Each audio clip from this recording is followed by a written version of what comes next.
얼마 전 네팔 안나푸르나에서 등정하던 한국인 교사 4명이 눈사태로 실종된 사고가 있었죠. 당시 눈이나 비가 오지 않은 건기로 비교적 안전한 시기였는데도 불구하고 눈사태가 발생한 원인은 무엇일까요? 오늘 날씨학개론에서는 히말라야 산지에서 발생한 비극, 눈사태에 대해 알아보겠습니다. K웨더 반기성 센터장과 함께합니다. 어서 오세요. 네, 안녕하세요. 네. 자, 한국인 4명이 트레킹 도중 눈사태를 만나서 실종된 지 벌써 열흘이 지났습니다. 기상 악화로 수색이 잠정 중단된 상태인데요. 현재 히말라야 안나푸르나 어떤 상황인가요? 네팔 히말라야 안나푸르나에서 이제 한국 교사 4명이 실종된 지 8일째였던 지난 24일이었죠. 네. 모든 수색이 잠정 중단됐다고 일단 발표가 됐는데요. 외교부 신속대응팀에 따르면 사고 현장 기온이 영하 15도에서 19도, 매우 춥고 또 눈이 내려서 현장 상황이 어렵다라고 이제 답을 했는데요. 강추위에 눈까지 내리면서 수색대원들이 버티기 힘들다. 또 드론 배터리가 방전되고 구조견들은 얼음이 털에 달라붙어 움직이기 어렵다. 따라서 냄새도 맡지 못한다. 네.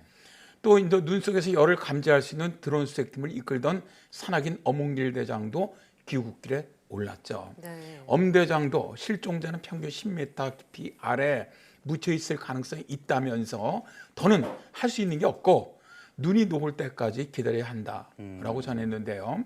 네팔 현지인들에 따르면 날씨가 맑으면 2주 안에 눈이 약간 녹을 수는 있지만 눈이 많이 녹으려면 한 달에서 몇 달은 걸릴 것으로 예상을 했습니다. 최대 몇 달까지나요? 네. 지금 당장 할 수 있는 게 없으니까 정말 애가 많이 탑니다. 예. 네. 빨리 눈이 녹아서 조속히 수색이 이루어졌으면 하는 바람이 있는데요. 그렇다면 먼저 이런 안타까운 사고를 초래한 눈사태에 대해서 알아보겠습니다. 눈사태가 발생하는 원인은 무엇일까요? 일단 이 눈사태는 사면에 쌓인 눈이 갑자기 대량으로 미끄러져 내리는 현상을 말하죠. 네. 산의 사면에 쌓였던 눈은 중력에 의해서 미끄러져 내리려고 하는 힘이 있어요. 네. 이 힘이 눈 밑면의 마찰, 정력 등 눈의 어떻게 보면 역학적 강도보다 더 커질 때 그때 눈사태가 일어납니다. 저 다음 그림은 눈사태의 발생과 이동 그리고 실종 지역을 잘 보여주는데요. 네. 눈사태는 경샘에서 가장 변동이 큰 곳에 균열부에서 시작을 해서 계곡을 따라 이동한 후에 눈의 이동이 멈추는데요. 예. 실종자의 대부분이 바로 이 눈의 이동이 멈추는 곳에 매몰되었습니다. 네. 네. 그러니까 쌓인 눈이 경사면을 따라서 무너져 내리는 게 눈사태다라고 말씀해 주셨는데 자, 그럼 눈이 어떤 요인들 때문에 미끄러져 내리는 건가요? 일단 뭐 여러 가지가 있죠. 기온과 습도 같은 자연적 요인도 있고요. 강수나 뭐 소리 같은 외부적 요인도 있습니다. 네. 또 벼랑 끝에 얼어붙은 눈더미가 뭐 눈더미나 혹은 뭐 나뭇가지에서 떨어진 조그만 눈덩이가 원인이 되는 경우도 예. 있습니다. 그렇군요. 또 뭐 간혹 조리라든가 야생동물의 발길에서 시작하기도 하는데 그런데 이제 가장 많이 발생하는 이유는요. 쌓여있던 눈 위에 수십 센티미터의 눈이 내릴 때입니다. 네. 자, 눈의 맨 아래는 서리로 덮인 눈층이 있고요. 그 위로는 얼음층이 있는데요.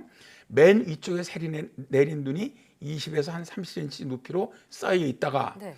맑은 날씨나 난기로 인해서 기온이 좀 상승을 하면서 하부와의 경계면에서 쌓인 눈이 미끄러지면서 눈사태가 발생하는 네. 것이죠. 이번에 이제 히말라야 눈사태도 바로 이 경우인 것으로 보이는데요.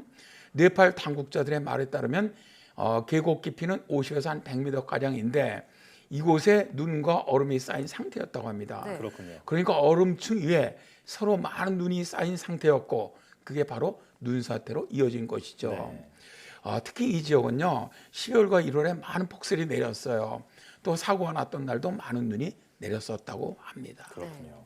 네, 말씀을 정리하자면 눈 위에 눈이 내렸을 때가 가장 위험하다라고 볼 수가 있겠는데요. 예. 그런데 경사가 급할수록 이 눈사태가 더 잘 일어날 것 같은데 꼭 그렇지만은 않다고 들었습니다. 네, 그렇습니다.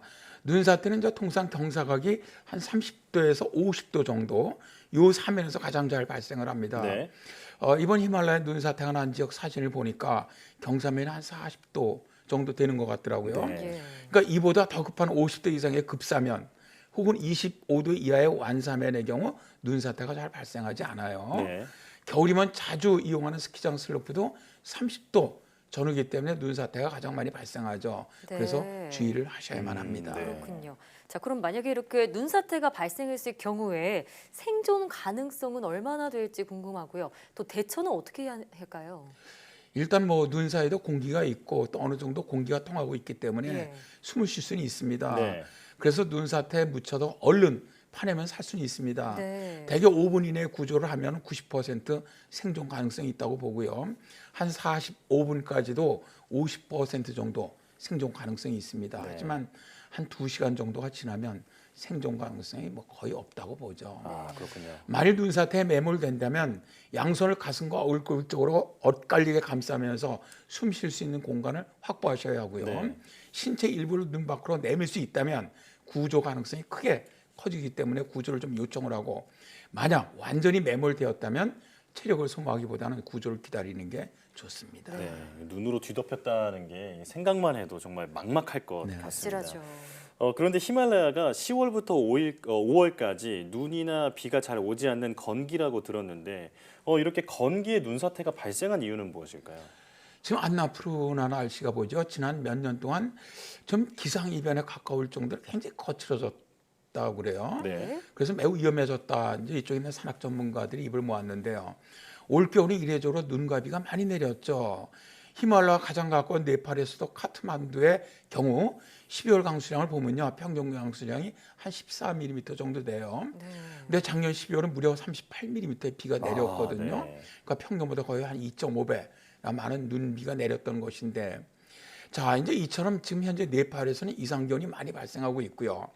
또 지구 온난화로 만년설이 녹으면서 비교적 이번 주 사고 났던 지역이 낮은 지대에 있던 트레킹 코스라고 우리가 얘기를 하는데, 그렇죠. 이런 것도 매우 위험해지게 되는 것이죠. 네. 결국 기상 이변으로 인한 눈사태, 지구 온난화가 초래한 것이다라고 볼 수 있겠군요. 자, 그런데 눈사태는 자연재해이기 때문에 또 언제든 발생할 수 있을 텐데 우리가 예방할 수 있는 방법은 없을까요? 사실 뭐 눈사태로 인한 등산자의 조난을 막을 절대적인 방법은 없죠. 아, 네. 다만 저 많은 양의 새로운 눈이 쌓인 날, 이런 날은 좀 등산을 피하고요. 네. 또 산에서 야영할 때는 산간의 얕은 골짜기의 본줄기에서 되도록 좀 먼 장소를 선택하는 것이 좋고요. 네.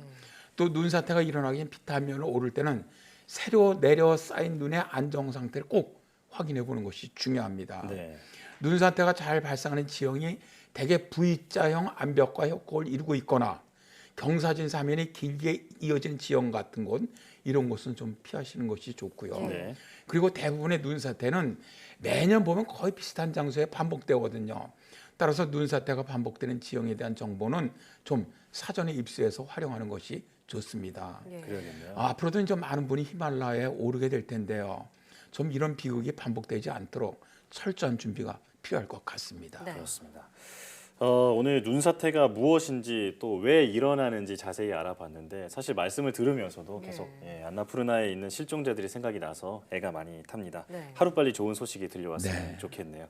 오늘 말씀 잘 들었습니다. 네, 고맙습니다. 고맙습니다.